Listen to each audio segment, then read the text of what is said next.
Umamin na si Remulla, nakipag-usap sa ICC kasama si Trillanes. Sabi niya nung weekend, that meeting never happened. It's a canard. Tapos ngayon Monday, o sige, nag-meeting kami sa bahay ko kasama si Trillanes. Nakipag-usap ako sa Trillanes, pinakilala niya sa akin yung ICC, yung ibang dalawang personal na ICC. Kasi nga, meron kami usapan na ang testigo dapat protektahan. Yung testigo na ICC. Since we're in the DOJ, kinakailangan gawin namin yun. Mga Pilipino kasi mga testigong to eh. Sir, when was this po? Hindi ko na maalala eh. Maybe less than a year ago. Parang medyo... It never happened. Di ba? No. At saka pag labing Paano naging personal knowledge yun? Ano ba tawag dyan? Is a made-up story. It's a canard. Canard ako, bigat. It's Akala ko ba canard at impossible ang meeting? Yun pala, may mini reunion na naganap sa bahay sa Makati kasama sina Trillanes at Torre. Wow, ang script noong Sabado, fake news ang affidavit. Ngayon Lunes, witness protection na ang tawag. Ombudsman, sana sa susunod, i-check ang ways at calendar bago mag-on-air sa radyo para hindi tayo nawawala sa katotohanan. Bakit? Ba't hindi? Ang nakasalalay dito, buhay ng mga testigo. Kailangan protektahan natin ang tao hanggat kaya natin.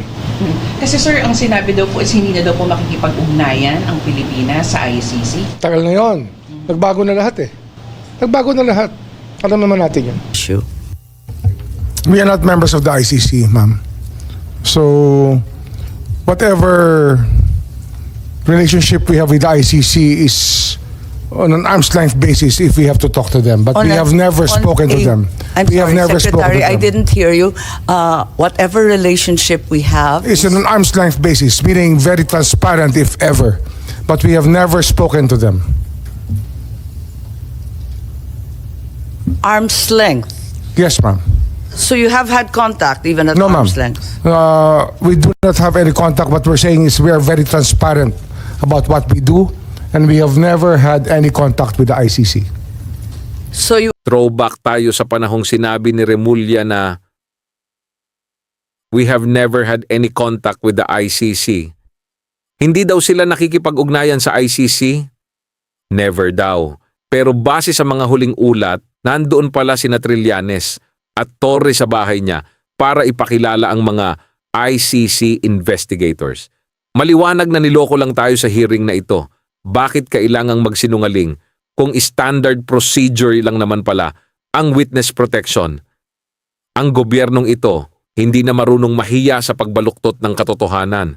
I want to get the individual affidavits of each of them. The allegations are serious. Di ba? Kahit kasama ako dyan, nakita ko naman, sinasabi nila, ICC. Sinabi ko, nakausap ko. O ano ngayon? O ano ngayon?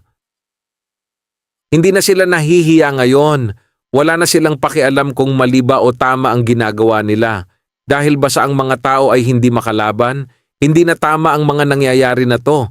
Abuse of power. Di ba? Kailangan protektahan natin ang ating mga testigo eh. Para alam natin kung ano talaga ang personal knowledge ng bawat isang tao. Para malinaw kung ano talaga yung kasi parang ano yun eh. Parang pinagtagpi-tagpi na kwento ng bawat isa na ginawang isang affidavit. Eh hindi dapat ganun. Nakakapanghina na ang ombudsman mismo ang nagpapatunay na ang impossible ay posible pala basta sa bahay niya ginanap. Patila, wala na talagang balak ang administrasyong ito na ikubli ang kanilang mga kontradiksyon.